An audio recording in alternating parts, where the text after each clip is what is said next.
Seigneur, j'aurais pas dû appeler. J'ai appelé les frangins de l'INEA pour savoir où est-ce qu'ils en étaient sur mon autre Cayenne. La réponse du patron, c'était ouais, on a descendu le moteur et la boîte pour avoir une visu. Putain, frérot, il m'a dit ça, mon cœur il s'est arrêté. Il dit mais Seigneur, moi je voulais aller à Lyon avec, Seigneur. Et en fait, pas du tout. Ils font les choses bien. C'est-à-dire que il y a une différence entre mettre une voiture chez l'Aziz qui va faire un truc à l'ancienne, et il y a une différence à le mettre chez des vrais spécialistes. C'est pas parce qu'ils ont descendu le moteur et la boîte que ça va être plus cher. Mais qu'ils se sont dit et tout qu'on va regarder bien, on va avoir une visu. Je prie le Seigneur.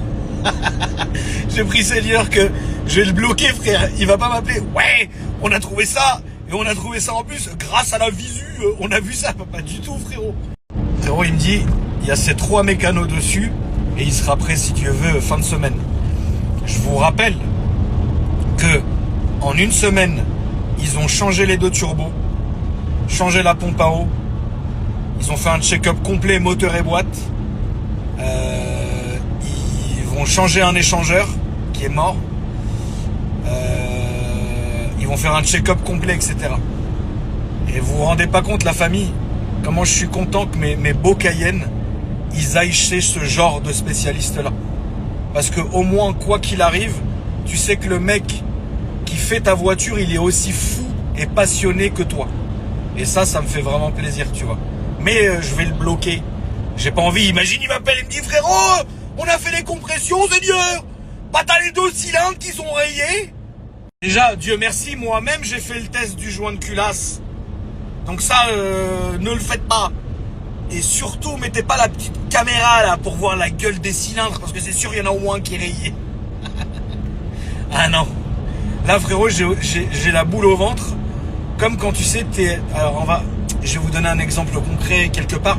Il faut que ça vous parle. Imagine, t'es à Cancun et tu ne sais pas, t'es en boîte et tu ne sais pas si tu baises un homme ou une femme. Et à un moment donné, t'entends brac.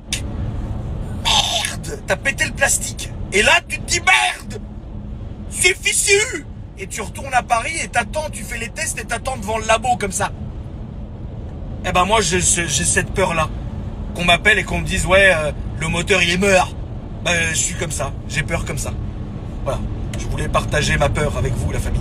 Surtout qu'après, une fois que je vais récupérer ce Cayenne, je vais d'abord l'envoyer chez mon sellier. Mon sellier que je salue, qui va me refaire le pavillon en Alcantara. Alors celui-là, la chance que j'ai, c'est que la voiture a 53 000 km. Donc il est encore, il a toute sa jeunesse. Mais l'autre, frérot, il pendait comme une vieille chatte, frérot. Donc je vais l'envoyer chez Diane, mon bon sellier, qui m'a fait toutes mes selleries maintenant depuis longtemps, depuis des années, frérot.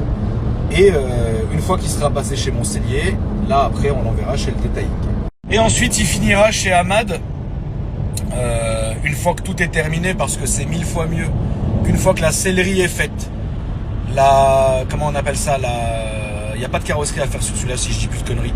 La mécanique est faite, là on envoie chez Ahmad Detailing, qui lui ensuite il va venir terminer la voiture. Donc finalement le Cayenne sera prêt dans 100 ans, frérot. Mais au moins je vais pouvoir attaquer l'hiver avec. Donc pendant ce temps-là, je roule avec celui-là, frérot, qui est en pleine santé, 50 000 bornes, jamais révisé. Non, je rigole, non, celui-là il a un suivi de dingue. Mais bon, là je roule celui-là, tiens, là je le sonde un peu. Putain, je suis fatigué.